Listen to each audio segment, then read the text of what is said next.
Soleymani. I'm a resident of Jacksonville, Florida, and been a physician for a while, and crazy passionate about cars and family and friends, and here we are. You said that you were a doctor. What advice do you have for current medical students that are trying to get into the physician-doctor field?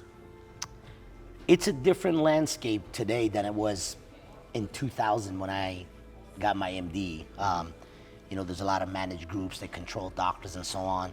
My recommendation to anybody would be, if you come out to practice medicine, come in a field, go into a field that you may, practice for a few years, but then start doing your own practice.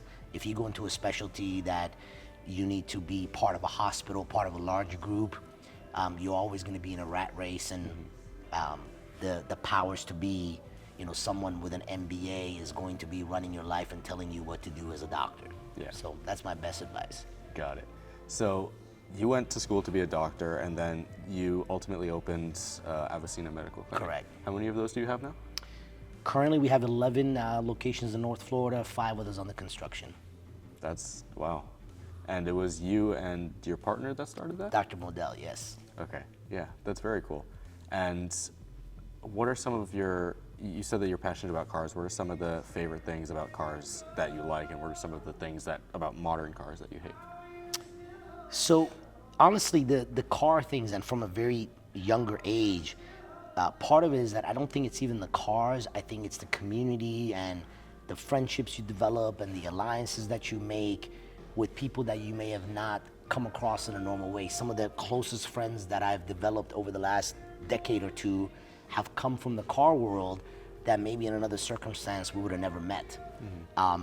As far as cars specifically, on a mechanical level, I think cars are just, I'm kind of an pure EV person.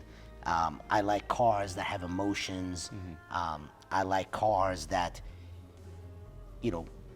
cars can be looked at as just a mode of transportation. And for a lot of people, they look at it that way, and that's perfectly fine. Mm-hmm. But I think the moment that you use cars for a passion, for driving enjoyment, then, I like cars that makes me want to drive them. Mm-hmm. And as I always say, I like to get in a car and feel like a 12-year-old schoolgirl and giggle that, man, I love this car. Mm-hmm. And it really doesn't have to do with the price. It doesn't have to do with the level, because I've had an amazing time in a Miata, because it's light. You can throw it around the track. Yeah. You can have a great time. So it's really not, you don't have to have a hypercar. You don't have to have some crazy 1,000 horsepower. I rather have a 200 horsepower NSX from the 90s, mm-hmm. Manual than a Tesla Plaid that's as fast as a hypercar. Yeah. So tell me about some of the cars that you currently have in your collection and some that are being added in the future. Currently, I'm one of those that I like to try to concentrate my love and passion into a couple of brands, because I think there are a lot of amazing cars out there, but I like to form long-lasting relationships with the brand and their executive team and the people that are within that circle, instead of diluting it amongst multiple, brands. So since I was my original love as young as I remember was Lamborghini.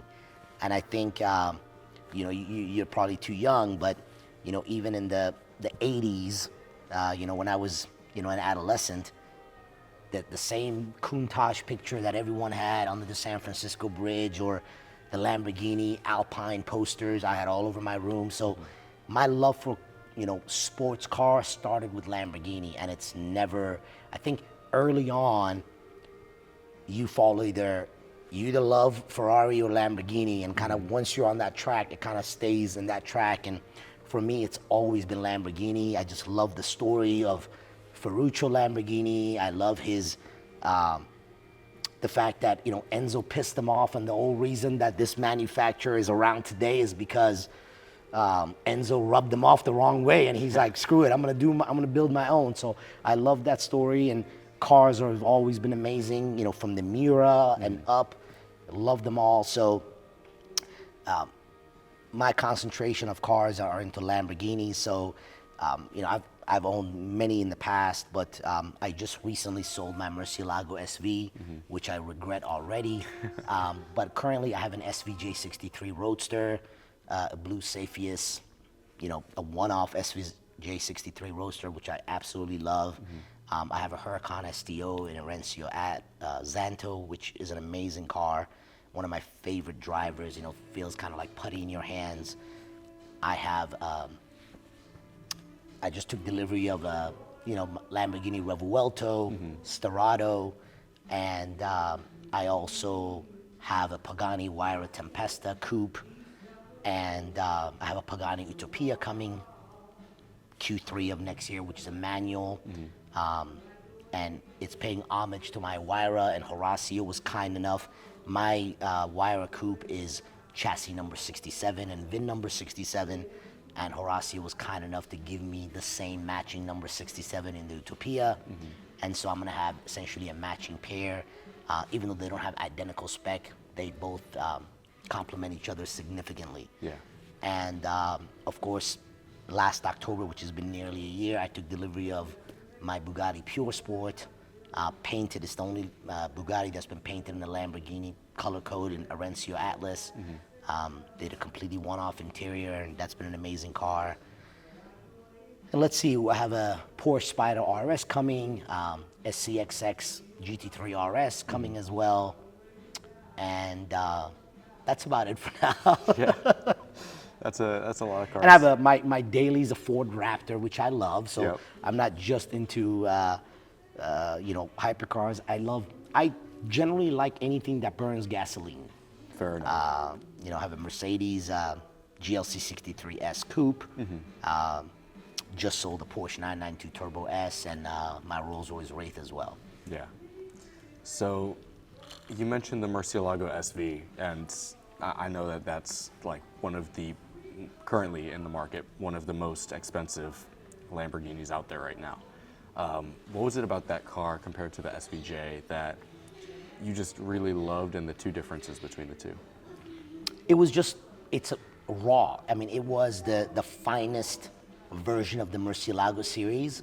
You know, Murcielagos were made from 2002, and the Gen 1, which had the 6.2 liter engine, went from 2002 to 2006.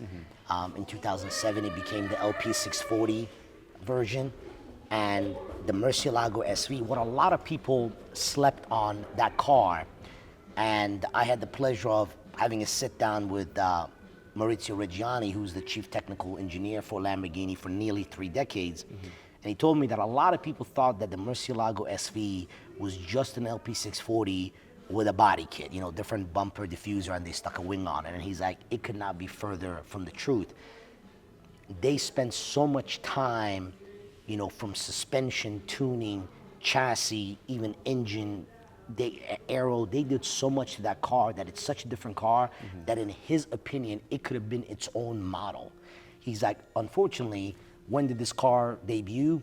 Late 2008, 2009, during the worst economic crash we've had of the last couple of decades. Yeah. And so they were initially planning to make 350, and they only sold 186 of them because nobody wanted the car. Yeah. Not because of the car, because we had the worst economic crash. So it's just extremely raw. It drives well, sounds amazing. Of course, we know the Bizzarini engine that's in there, different firing order. To this day, most people believe that the Murcielago series is some of the best sounding V12s ever made. I mean, it is always, you look at any list of the best sounding engines in the world, Murcielago's, you know, if it's a good list, if that person is not biased, there's no way that Murcielago would not be included in one of the top 5 best sounding engines ever.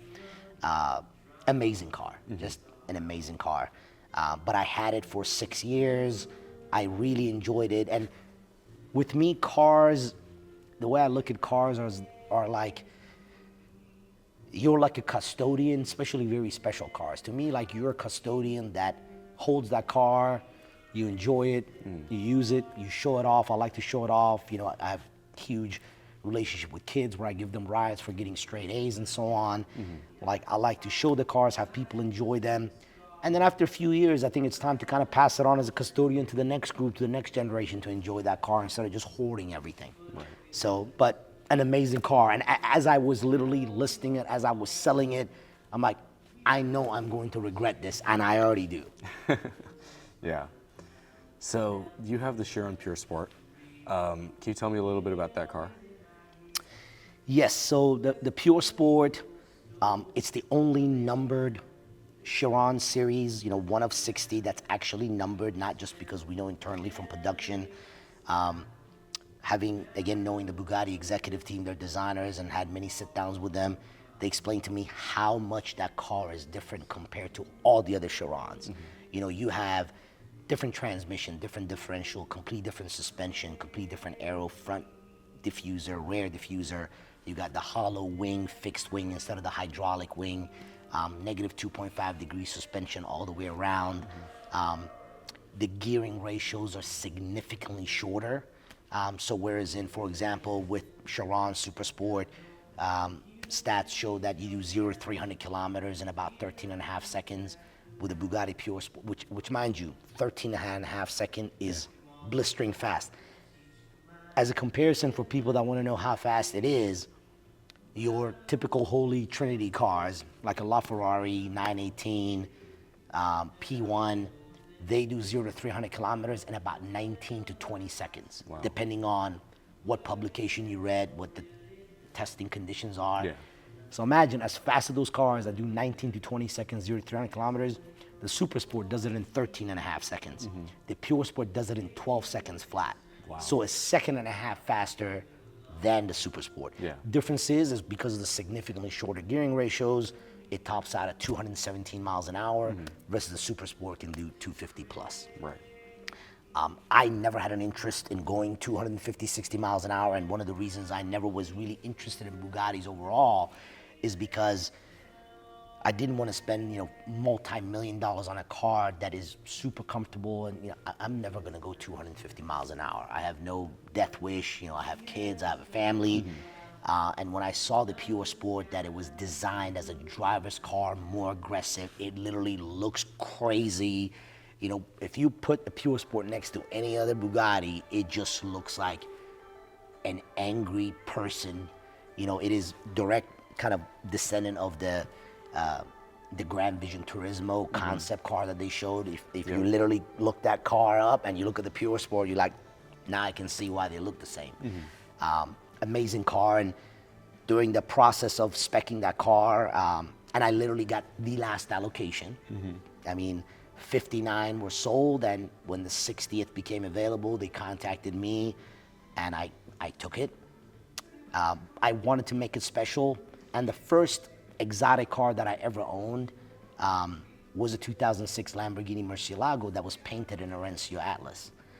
So I wanted to kind of pay homage and respect to the first exotic car that I owned, and I requested Bugatti to paint it in Orencio Atlas.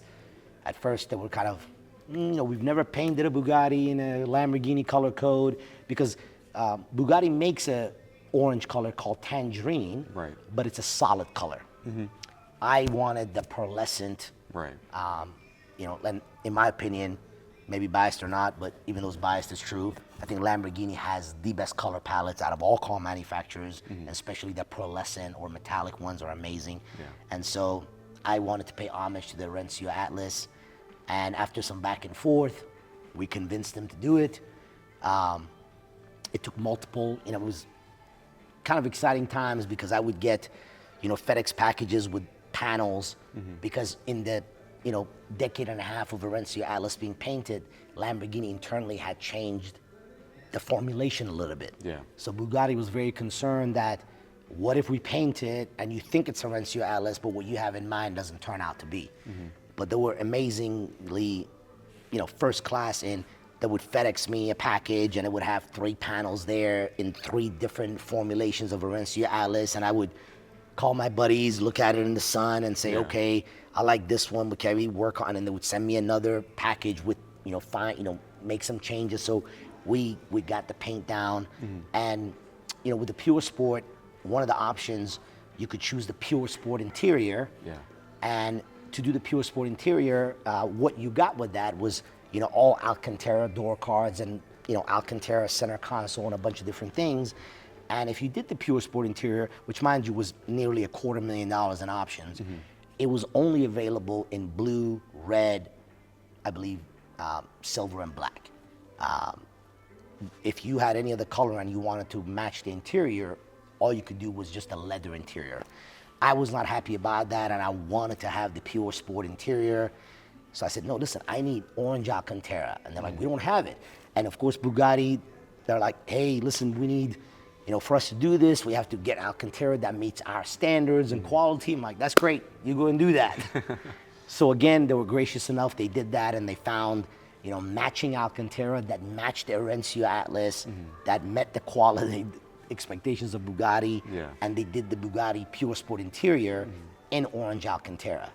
So it truly, they told me it's truly a one-off car in the sense that spec, there is no other Bugatti or a Bugatti pure sport that has that what they call a dynamic pure sport interior that is not one of those 4 colors, and of course the one-off paint to sample Orencio Atlas. Yeah. It's a crazy car. Yeah. So tell me a little bit about the experience of you taking delivery of the car, what it meant to you, how it was like seeing that whole process, that whole experience that you put in with Bugatti come to fruition at your doorstep. Yeah, the interesting about that car, and it just reminded me, is that it was actually even though I already owned the Pagani Huayra, the Pagani Huayra I bought secondhand. It had 900 miles on it, but it was not a car that I initially spec'd. But the Bugatti was my first hypercar that was allocated to me, that I went through the entire ordering process. The Bugatti team, very gracious, Miller Motors and Evan, they were amazing. And the delivery was epic because I saw the car for the first time at the Bridgehamptons last year, and walking up to the bridge, which is a historic place, and seeing my car, and my best friend and brother, who's also named Saman, brought his yellow Bugatti Pure Sport to show love, and they had both of the cars parked right in front of the bridge, and to see those cars, his is yellow, mine is orange, so we had a citrus Bugatti Pure Sport presentation. It was pretty amazing. I'll never forget that, and to take delivery of it at the Hamptons was pretty epic. That's very cool. So you have the Bugatti. You have how many Lambos? The Revuelto? 4 right now. 4 right yes. now.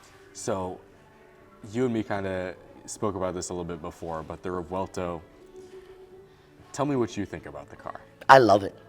Lamborghini of Orlando was gracious enough that a couple of months ago, they brought their demo Revuelto up to Jacksonville, and they let me have it for half a day, and I drove it, and I was shocked how good the car is. For me, again, I associate Lamborghinis with a big, naturally aspirated V12, and I was just so happy that they kept, this is a completely different V12.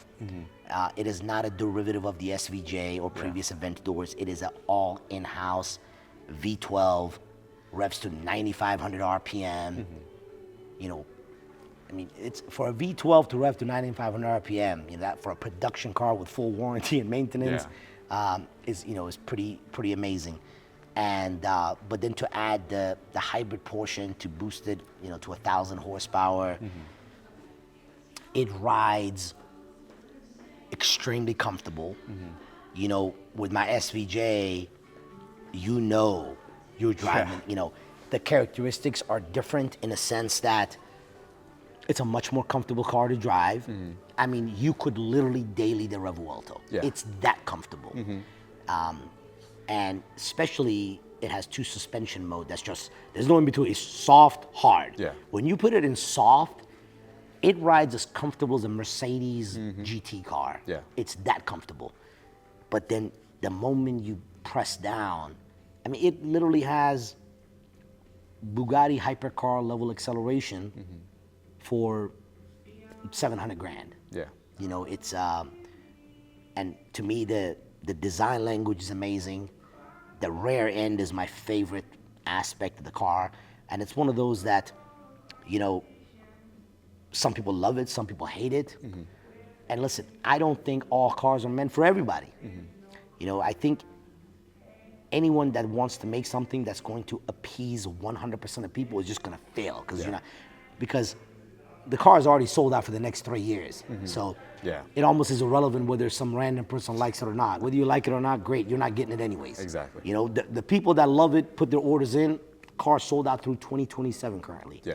So, but I love it. It's got that jet fighter with a high center exhaust. I really love the wings, the rear wing that you can see in the mirror. So now it's constantly articulating and you see it in the rear view mirror. The rear visibility is significantly better than the SVJ. You know, especially, you know, my SVJ's got a roof scoop, so it's even worse. But this actually has an amazing rear visibility. You actually have all the latest technology. Like, you put it in reverse, you have a full bird's eye view. You know where every wheel is, just like you're driving a, you know, Mercedes or a Lexus. Exactly. So, you know, it's got lane centering and cruise control and Apple CarPlay, and so it has all the latest tech. But now, the moment you hit about 2,500 RPM and those flaps in the exhaust open, that V12 growl. And, you know, the SVJ rev to like 8,800 RPM. Now this revs to 9,500. So you have almost another extra 1,000 RPM on top of the SVJ.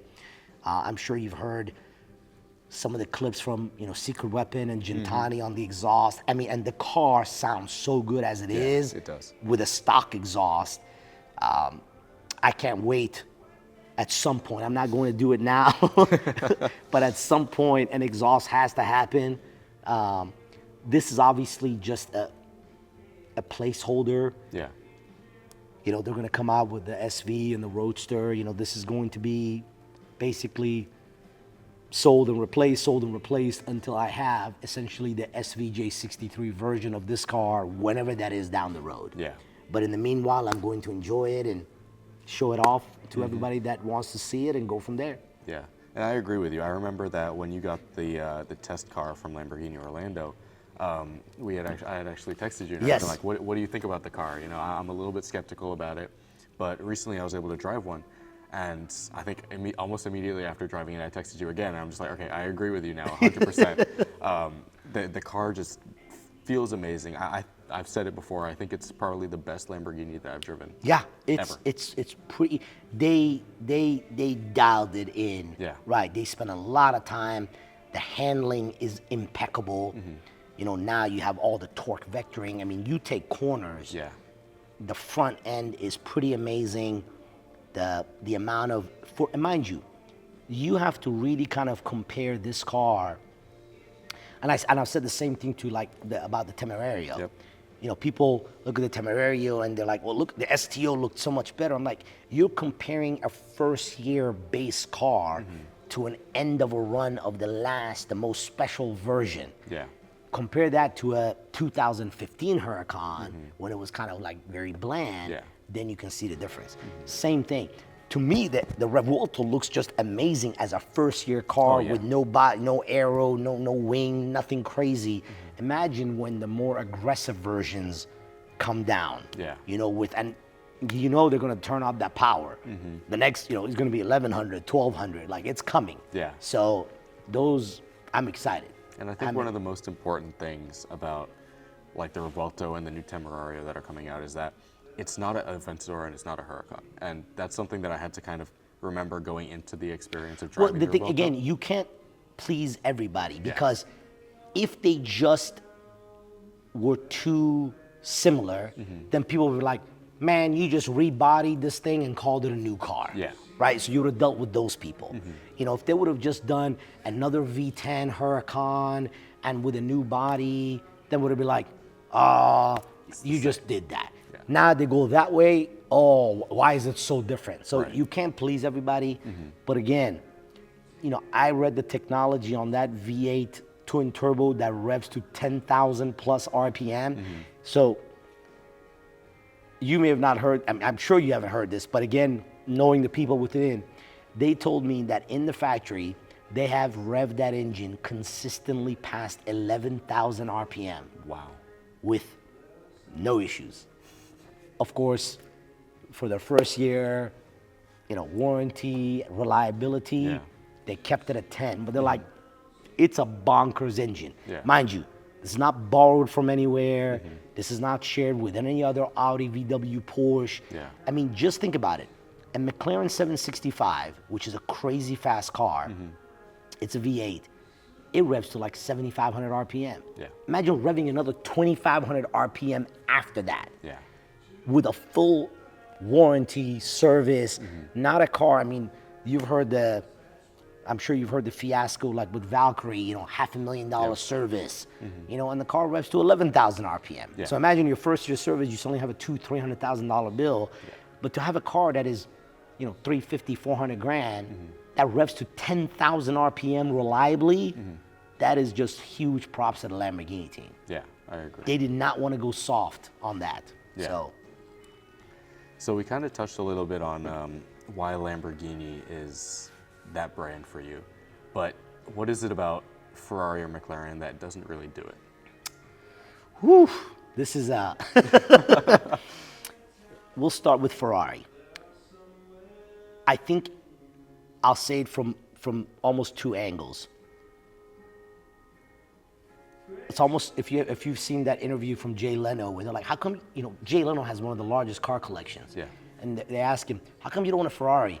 He's like, because, I don't like to get, I'm not a sadomasochistic. I don't like to get beat up by my dealers. I like it to be a good experience. Yeah. And I think the general consensus with Ferrari has been, and it may not be the same with all of them, but anyone you spoke to, is that, listen, you got to buy a bunch of these cars that nobody wants, that you're going to lose money on, for us to potentially give you this one car that you actually want. Yeah. And I don't have time to play that game with anybody.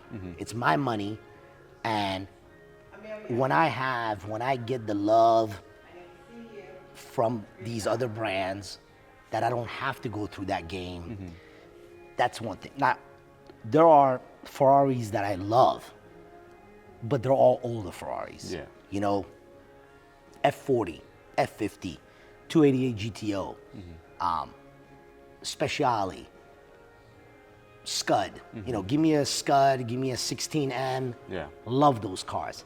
I think when Pininfarina left, I think the design, I'm just gonna say it, the design language sucks for me.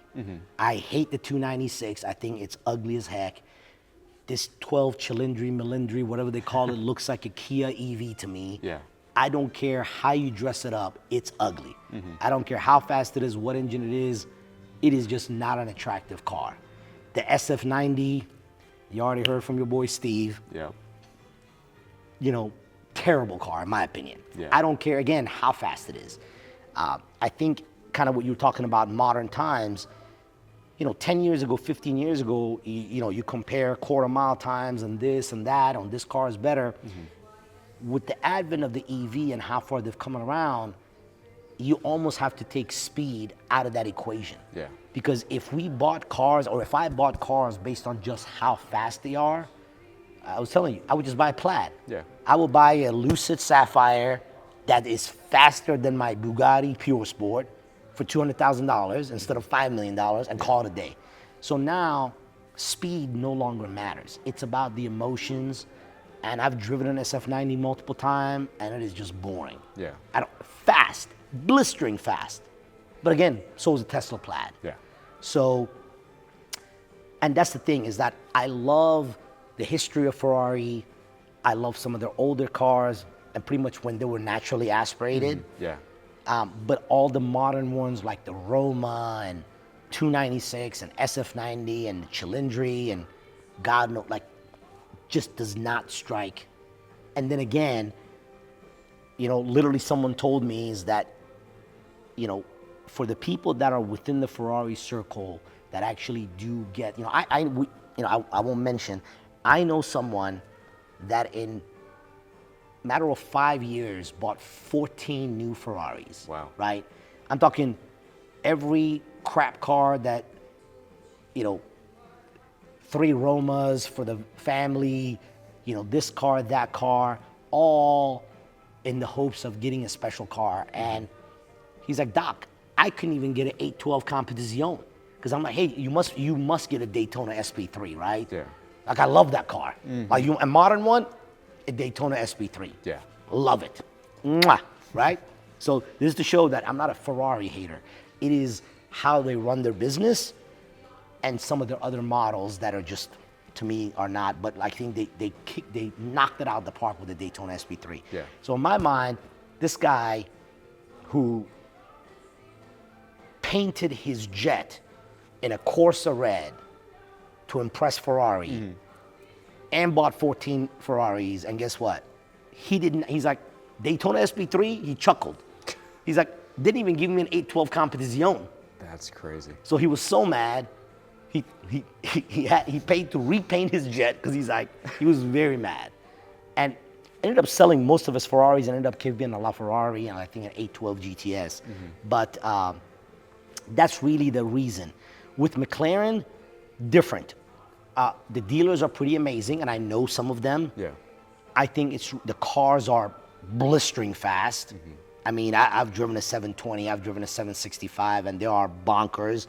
I think it's really the quality control and reliability that comes into play with those cars. Right. And their value retention is extremely poor. You know, listen, in 2015, you could have bought a Huracan, brand new, sticker was $230. Now, mind you, a 2015 Huracan came out in 2014, right? Yeah. So currently it's 2024. You could have had that car for 10 years, and that car is still going for 200 grand. Yeah. Short of it being 30,000 miles or beat up. But a good example of a 2015 Huracan is still essentially trading at MSRP 10 years later. Yeah. Now, what was happening with McLaren 2015? A 650S was $350,000, and now it's a $140,000 car. Yeah. You have a 70% reduction in value. And the question is why? The 650S is a way faster car than a Huracan, so it's not about speed.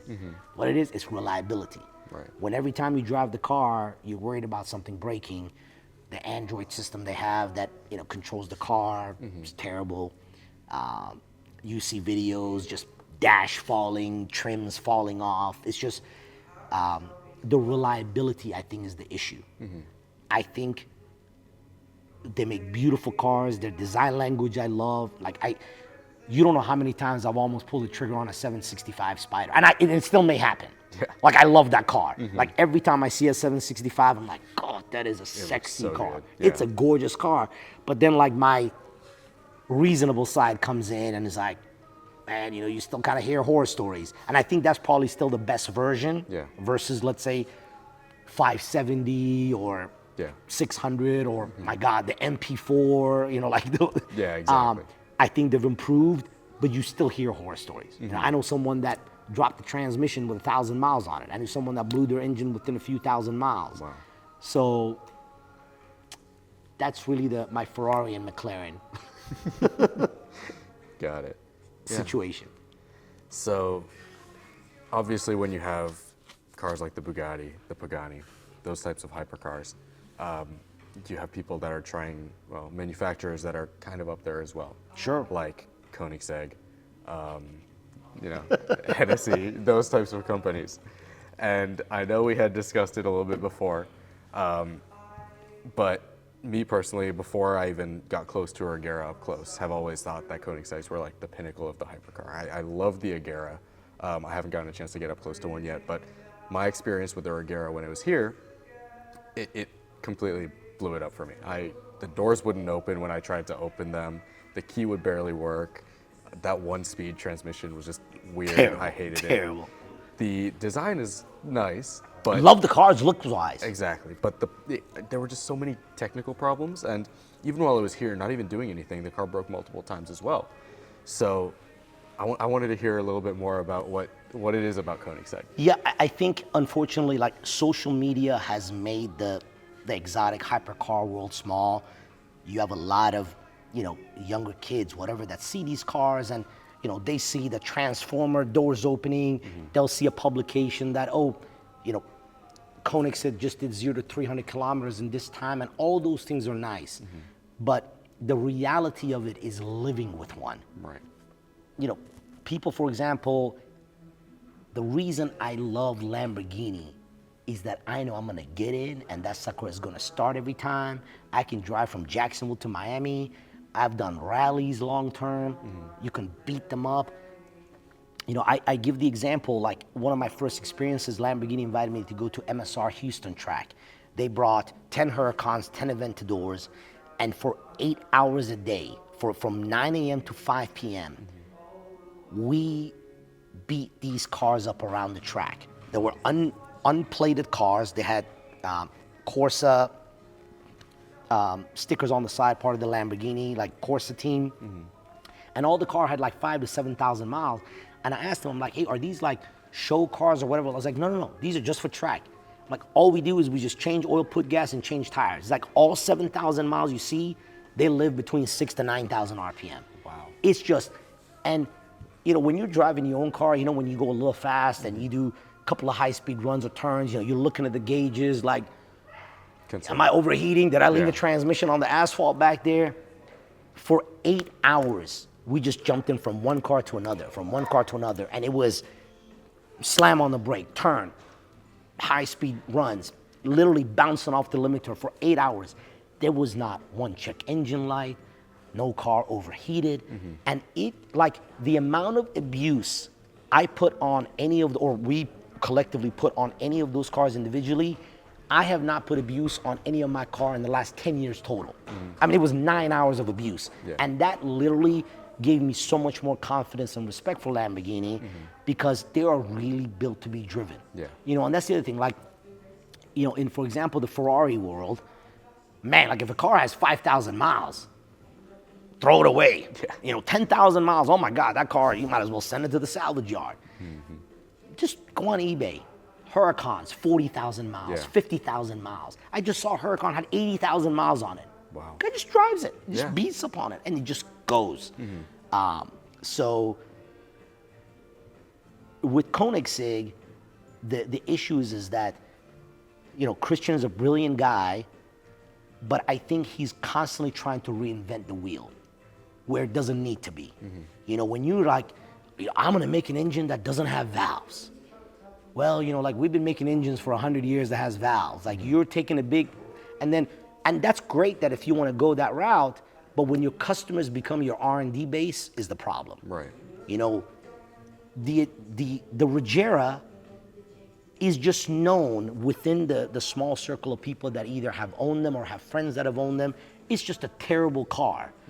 It does not run. This is why you'll see the same one being sold over and over again with 300 miles. Because it will spend 90% of its time in the shop. And this is not a car is beautiful, like I said, when you hit that thing and it transforms all over, but that's all nice and good until you need to get in and go somewhere and it doesn't run. And you've had that experience. I know many people. I was just talking to somebody at Quail and it's like, they're never gonna fit it because it just was a bad design from the beginning. Their dealers do not want to take it on a trade. That's why you see them on DuPont Registry and other places. Nobody wants to, and anyone that buys it is just buying someone else's problems. Because it's rare to see the same hypercar sold over and over again with 300-400 miles. I mean, I see the same white one, the same gray one, and it's like, my God, it's changed 5 owners in the last year. Because people get into this excitement of I'm gonna have a Koenigsegg, you know, and the same thing, like Gemera. I saw the Gemera, my God, like 5 years ago, I think, at Quail. And this is when it was like, hey, we're gonna make this 3-cylinder engine that's gonna make this crazy horsepower. And then I saw that first video he did where the car sounded like a like a lawnmower. It's the worst thing I ever heard. And the next thing you know, they came out and said like, yeah, that really was not a great idea. We're just gonna stuff the same V8 engine back in there. And thank God they did that because that would have been another disaster if they would have stuck with. And again, it's great to make all these claims. It comes down with, like, from what I hear, the Agera is better. And when I say better loosely, because every time you see an Agera, there's a check engine light or it's not running right. You know, if you see the video with Steve and Houston where they Yep. ran the car, guess what? Agera, check engine light every run, man. You know, it just, and they've tried to get away from that. Yeah. And yes, they make their engine inside, but it's still based on the Ford 5.0 engine structure. Right. They hate hearing that this was a Ford 5-liter engine, but they're just now remaking that and remachining it, but it is based on, you know, the original, you know, if you look up the CCX and all those original Koenigsegg, they literally took a Ford 5-liter engine Yeah. and slapped 2 turbos on it. Right. Now, obviously, everything is redesigned, but the structure is that same Ford 5-liter engine. But again, when you try to R&D, you know, in comparison, Horacio Pagani, before he like sold the first Huayra, they put over 1 million kilometers on their test mules. Oh. The car was initially supposed to come out in 2011 when it was shown in Geneva, but the first Huayra was in 2014 because he's like, I don't feel right selling a car to a customer that is not past my test, my confidence level. So they just drove the hell out of those cars and rinse, repeat, fixed everything. And that's why, you know, we just went to the Pagani Raduno, 30 plus Paganis from Jackson Hole, Wyoming, through Yellowstone National Park, we ended up in Big Sky, Montana, rocks, roads, high speed turns. Nobody broke down, no one caught on fire, no check engine light, the cars just run, you know? So again, I think numbers and stats are one thing and it's great, but when you come to a position where you can actually afford these cars, and again, that's the thing that is missed in social media. Like, I don't sit there and get into conversations of whether I should buy this $200 million yacht or that $300 million yacht, because guess what? I'm not in that position to make that decision, right? I'm not there to buy it, and it's like me telling you, man, you're an idiot for buying that $200 million yacht. Like, how do you know, right? How do I know? I'm not in that field. So when you have people that all they see is a stat and they think that that is the holy grail, that because some car just broke a record once, it could have broken down 5 minutes later, that somehow is a grail car. Yeah. When you actually own it and you're the one that paid your hard-earned money, you want a car that runs. You know, the gentleman that I spoke to that I saw at Quail who's got a Regera, he's like, man, every time I go for a drive, I got to call my tow people and tell them, give them the route and tell them I may need you today. Yeah. And that is not a good That's feeling crazy. to have. So I hope that answers your question. There's going to be a lot of snippets from this podcast. Oh, yeah. Oh my goodness. I'm going to get more cease and desist letters. Oh my God. When I went for the reveal of the Utopia in Milan, there was a guy there from Australia that had the craziest car collection I've ever seen. I mean, just name a car, he had it. Like he shows me, he's got an F1, 288 GTO, Wow. LaFerrari Coupe, LaFerrari Aperta, P1 GTR. I mean, you name it, Carrera, I mean, everything you can imagine he had.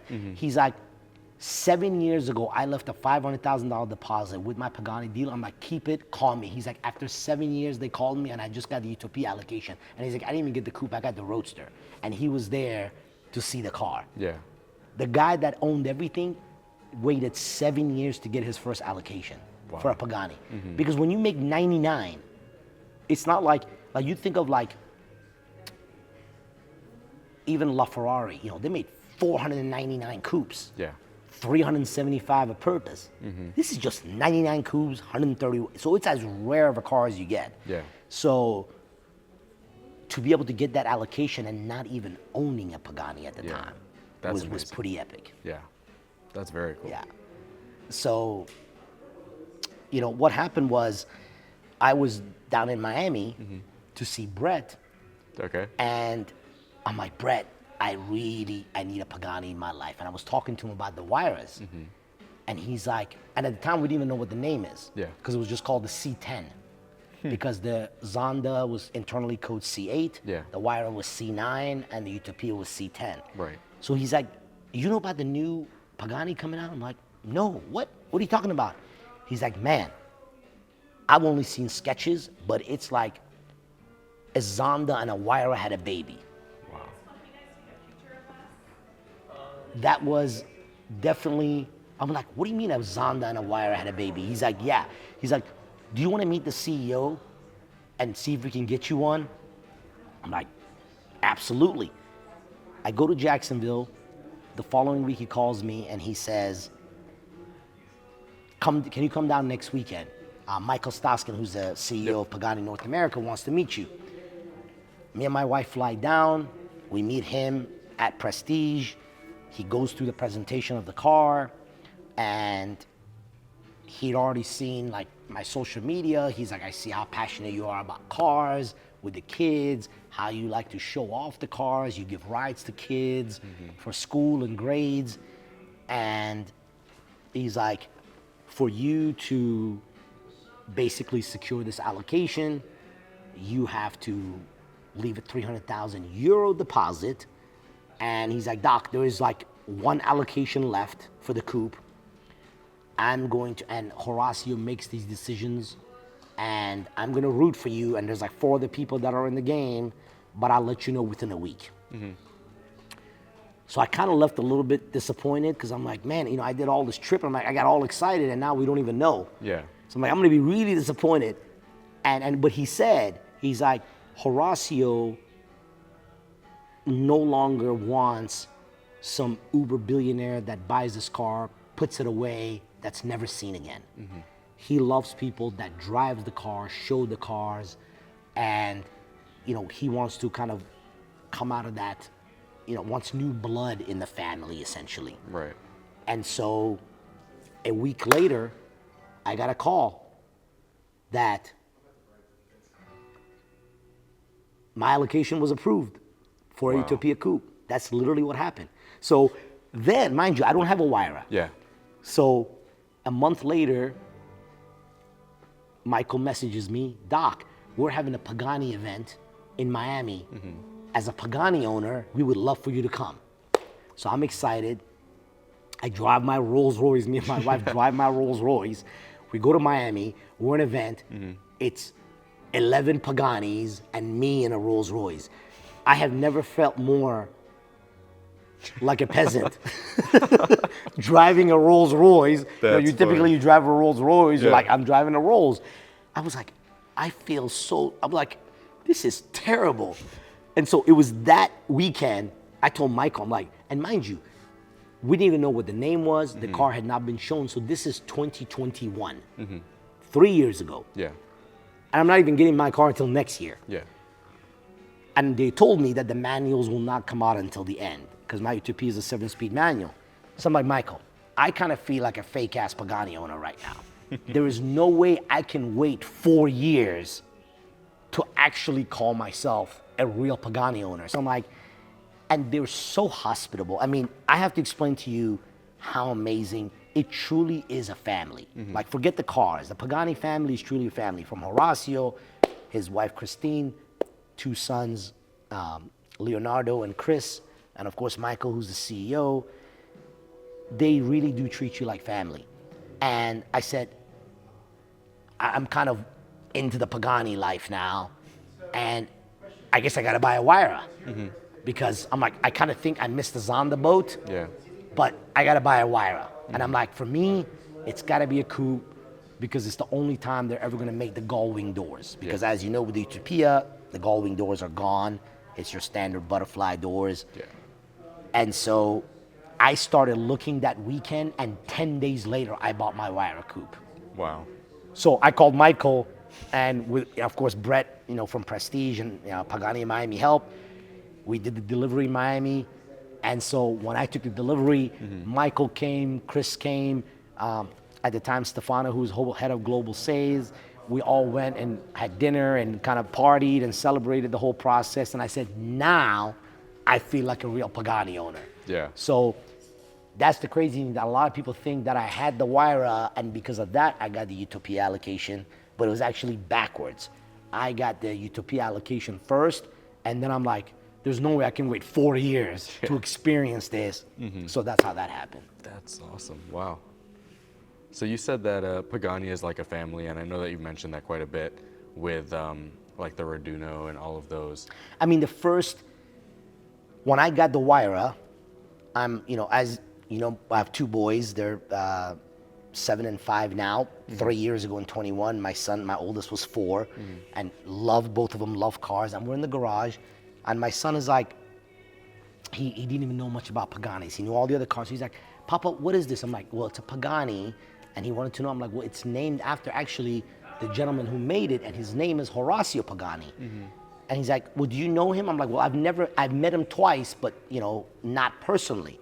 He's like, well, I want to make a video thanking him for making this car. So I just pull out my phone and I start recording, and he says, thank you, Mr. Horacio Pagani, for making this beautiful car for me and my papa. So I posted on Instagram, I believe. And then like 5 days later, Michael Stoskin, CEO of Pagani North America, calls me. He's like, Doc, I can't tell you much, but Horacio's got his video crew together and he's sending a response back to your son. Wow. And a week later, I get a full production video of Horacio standing in front of the HP Barchetta inside the factory, and he's talking to my son. Wow. He's like, Naveed, thank you so much for this amazing, passionate video. I can see how passionate you're about cars. I cannot wait to meet you so we can drive together. Yeah. Like that, to this day, I get goosebumps thinking about it. Was the most epic thing that, like, who's gonna do that? Yeah. That the CEO, the founder of one of the most epic car companies, took the time.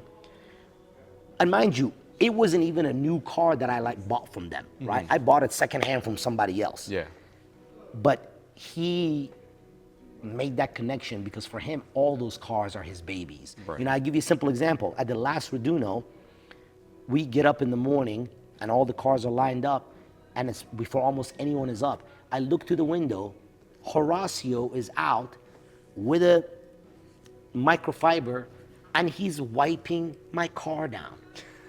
He's Wow. there were fingerprints, he's wiping it down, standing back, looking at it, going down, wiping the car down, wiping this side, seeing another car, wiping it down. And it's like, you forget that, all these amazing manufacturers we have, it's a giant team. Someone is in charge of designing the front end. Someone is in charge of the exterior. There's an interior design team. Yeah. There's that team. This is a single vision minded design. This is like when Enzo Ferrari made cars, when Ferruccio made cars. Yeah. We don't have that anymore. I mean, it is a privilege for me to know Horacio and the whole Pagani family and to have these experiences, because it's never going to happen again. Right. Like, to have someone like him who's so passionate about cars that is literally up in the morning before everybody else wiping my car down. And we forget that these are all his babies. Yeah. He knows every one of these cars like the back of his hand. He sits down and tells you, this is what we did with this car. This is what we did with that car. He comes, he's like my height. He comes, he's like, let me sit in the car. He sits in the car. He's like, this seat is too low. Calls one of the techs. He's like, on the next lunch break, change his seat height up because there's rails and you can make adjustment. Yeah. So for a year and a half, I'm driving the car on the wrong seat height from my height. Yeah. And then suddenly I get like, oh my God, this car feels even better because, but those are the little things that you can't get anywhere. So Yeah. I hope my excitement comes through when I talk about Pagani, because they're amazing. Yeah. They really are amazing. That's very cool. Wow, I didn't even know that. Yeah. So, Hennessy, we kind of touched on this earlier as well. Tell me a little bit about the beef with Hennessy. I don't have any I don't have any beef beside me getting some cease and desist letters. Crazy enough. So, listen. Anyone can make their mind up, anyone can build cars, hack stuff up, but this is public information. Again, I'm 50 years old. I've been around the block for a long time. I'm not, I wish I was 20, but Hennessy started doing mods on Vipers and twin turboing cars and so on. in the 90s, Right. early 2000s. And they got into a lot of hot water, keeping people's cars for years, swapping parts out, taking your part out, putting in somebody else's car. I mean, all you gotta look, been, multiple legal litigations and so on. So the first time I heard that they're making a car, this is the first, Yep. I'm like, what? Like, you should at best stick to doing downpipes and tunes and everything else. Like, you shouldn't be building cars. But listen, have at it. Yeah. So, first there was like the stretched out Lotus with a, Corvette engine. Yep. And of course now they got the Evolution. So I wouldn't buy the car for 20 cents on a dollar. Like, I don't know if they're selling the car for 2.5, 3 million. If they offered it to me for the price of a Revuelto, I wouldn't buy it. I just wouldn't. My personal opinion. Yeah. Somebody else, they can do whatever they want with their money. So it was a DuPont registry for sale where they were listing some Evo F5 that I've seen 17 times being offered. The blue one? No, I think it was a white one. Okay. And I made a comment on there that, who wants to pay $3 million for a stretched out Lotus that's got an LS engine in it? Now, obviously, the new Evolution F5 is not a Lotus, but the rest of it is true. And a week later, and then I get a message from John Hennessy directly, like, hey, like, what's the issue? I'm like, listen, I don't have any issues. I'm like, to me, I speak the truth. And I had friends of mine that lost money to Hennessy with their cars being stranded with parts. Just bad business. I'll just leave it at that. A week later, I think 4 or 5 of my medical offices, my staff's calling me. He's like, Doc, you got a FedEx package. And it's a cease and desist letter from Hennessy's lawyers that you are not allowed to say anything disparaging about Hennessy anywhere. I'm like, you must have lost your goddamn mind, because I'm not that guy. Yeah. I'm like, if you want me to get 10 billboards around Texas and all around the country talk about you, I will, and there's nothing you can do about it. I will say whatever I want. I'm one of those that I will burn the whole house down with me in it to prove a point. So, so no specific beef. I don't know John personally. I've never had interactions. I've never owned the Hennessy, but I do know they brought 2 cars to Coda. One of them caught on fire, and the other one, I think the transmission went out. So that's your Evo F5. Call it Lotus or not a car that I would spend even $500,000 on. I just wouldn't. Yeah. Just my personal opinion. Yeah. One of the things that you did, or that you had mentioned, is giving rides to kids with straight A's. Yes. Could you tell me a little bit more about that? Yeah, so it was actually when I got my first Lamborghini, one of my nurses comes to me and says, Doc, my son Hunter has a learning disability, like he's dyslexic, and we've taken him to, Huntington Learning Academy and all these other things, and there's been no improvement. So I hope I didn't speak out of turn, but I just told him, hey, and he was like getting C's basically and so on and kind of struggling. He's like, hey, listen, if you really kind of buckle down and you get A's and B's, Dr. Soleymani is going to give you a ride in this orange Lamborghini. And this is that same Murcielago that I mentioned earlier. So he's like, I hope I did. I'm like, come on, of course. I'm like, he gets A's and B's, I'm there. So a couple of weeks goes by, she brings me a picture. She's like, he went and got an orange Lamborghini Murcielago, like Hot Wheel car, and he's got it on his desk. And he's like, Doc, I've never seen him more focused. All he does is study, and once in a while he looks at this car, plays with it, puts it back, studies. Sure as heck, the following semester, she brings me his report card. Mostly A's and 1 or 2 B's. So I'm like, let's make it happen. So we contact his school. I believe he was like in 3rd or 4th grade, 5th grade. We contact the school, and class was getting out like at 2:20 p.m. We said, I'm gonna do this. Yeah. So the teacher was like, I'm gonna bring all the kids out, and then you pull up at this time. And he had no idea. Yeah. So sure as heck, mind you, this had a straight pipe exhaust, you know. So I pull up to the school at 2:25, and you know, Mom had shown me pictures of what Hunter looked like, and I pull up, doors go up, revving the car, kids lose their mind. I come out, I give them high five. I'm like, this is what you get for getting A's and B's. Yeah. And I mean, kids are going crazy. The teachers are like, I got straight A's too. So in that 20-minute ride home, he wanted to know how I was able to get that car. And I said, listen, I don't play pro sports. My parents weren't rich. I'm actually an immigrant. I didn't even speak your language. Like, I learned English when I was 13 years old. So if I could do it, you could do it. This was just hard work and just that 20-minute speech. I've never seen him after that. But of course, his mom continued to work for me for another few years. He never went below an A and B and got straight A's, ended up getting a scholarship and went to college. Wow. And his mom said that single event permanently changed him. And so once that happened, and it was such a great experience for me. I never had a car nice enough for me to do that with. I mean, I had a Mercedes and so on, but that was my first exotic car. And so then it became kind of I started mentioning it. Like, hey, I would see a little kid. You get straight A's, you can get a ride in a Lamborghini. You get straight A's, you can get a ride in a Lamborghini. And it started becoming a thing. So parents started messaging me. So my practice, my patients learned about this. So suddenly they're sending their report cards for their kids. Hey, my kid got straight A's. And you would think that this would only be boys. More than half of the kids I gave a ride were girls. Wow. Girls that wanted to ride in a Lamborghini and so on.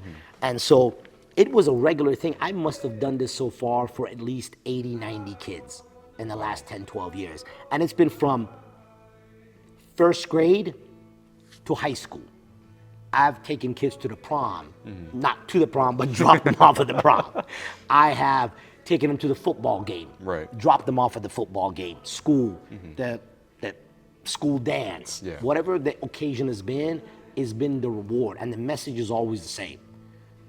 Focus, work hard, education is key. And I always say that I don't have any special talent. I'm not a pro ball player.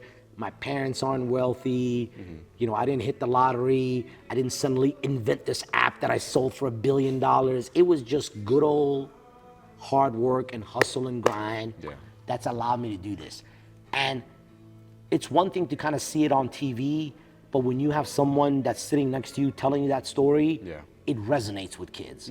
So that's how it started, and I still do it to this day. That's awesome. That's very cool. So you also have a pretty large watch collection. Could you tell me a little bit about that? Watches are a disease. It truly, I wish, and I loved watches since I was a kid. My father loved watches, and I've always had a mechanical watch of some kind, but it's always been to the level that I could afford. Just like cars, I always say, there is no perfect watch, there's no perfect car. Like I said, I love a Miata, and I love a Bugatti and everything in between. And same with mechanical watches. I appreciate an Omega, I appreciate a Tissot PRX, I appreciate an AP, a Patek, and everything in between. And I've owned many of them along the ways. But yes, mechanical watches I do love, and there's really not one specific brand but I have obviously multiple Patek Philippe's, I have Richard Mille's, I have, probably the most valuable watch I have is I have an Omega Seamaster that my father bought me when I became an MD. Wow. And, it's a $4,000 watch that I wouldn't sell for $100,000 because it has very sentimental value for me. One of my most other valuable watches is a Breitling Navitimer that my best friend bought me when I got married. And again, it's a $4,000 watch that I wouldn't sell for $1 million because it was my best friend's gift for my wedding. But I have, Arnold & Son. I have, as I mentioned, Patek, RM, multiple APs. I love Breguet. God knows I'm missing a whole bunch. Chopard, MB&F. Love them all. If it's mechanical, I love it. And I have Breitlings and Omegas, and I have a Vacheron Constantine. Yeah. I have Panerais, just depending on whatever the occasion is. And I'm blessed enough to be in a situation where I can afford these, and I love to be able to match the watch based on the occasion, sometimes car, attire, and so on. So it works out. Yeah.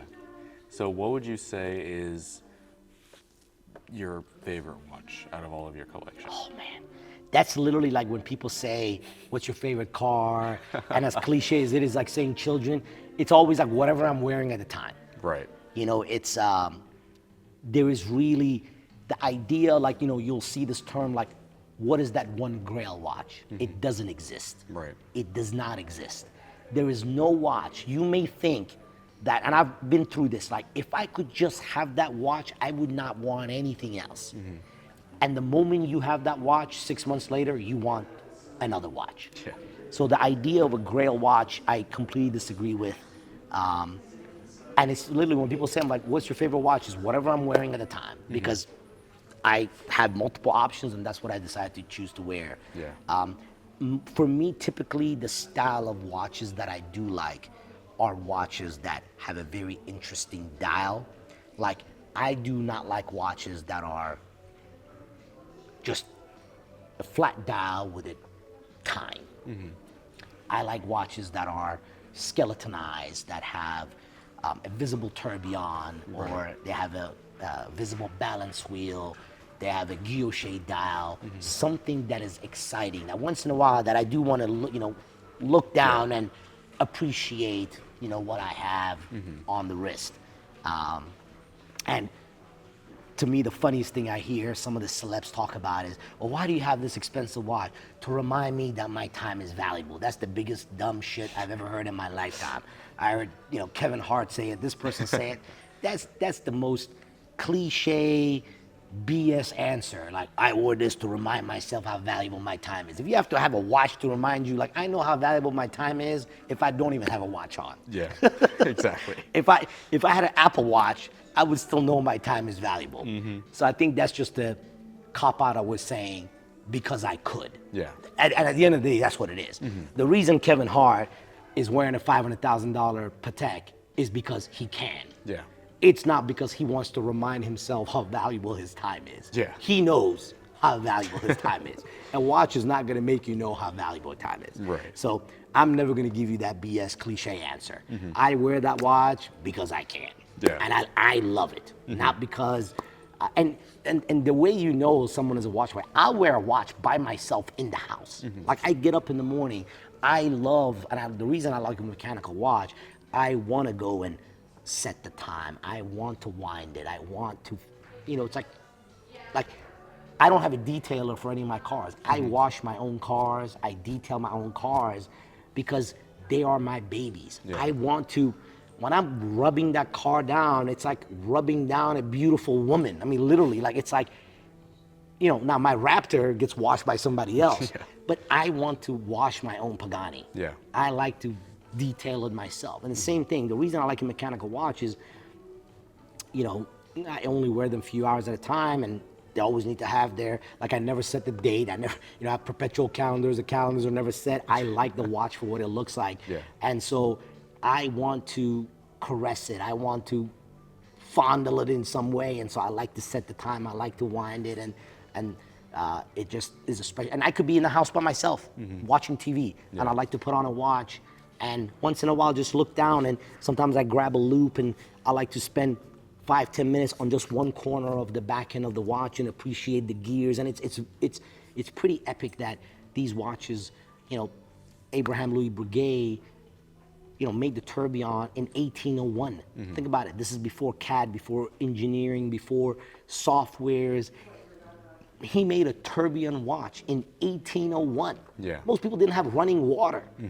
And he made a tourbillon watch. Essentially he invented the mechanical watch. He perfected the perpetual calendar. So I just have a lot of respect for mechanical watches. And probably my favorite brand, because he was the godfather, when you ask what's your favorite, is Breguet. Breguet is, I think, if you are a true horologist and a watch collector, a Breguet has to be in your collection, because it's like he invented the wristwatch. Like some of the most things that we have in every mechanical watch to this day is because of Abraham Louis Breguet. So my hat gets tipped off to him, and many manufacturers to this day will make watches. We're paying homage to Breguet by making the Breguet hands, the Breguet numbers.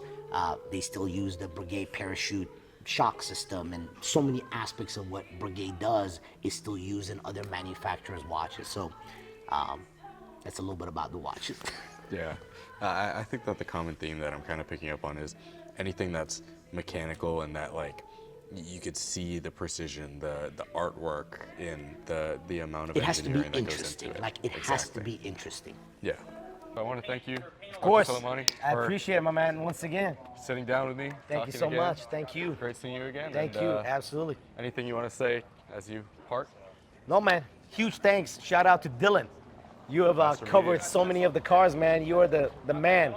Thank you so much for all the help and being able to showcase the cars in the way that they're supposed to be. And thank you so much for coming down and having some conversation. I can't wait to see the results. Likewise.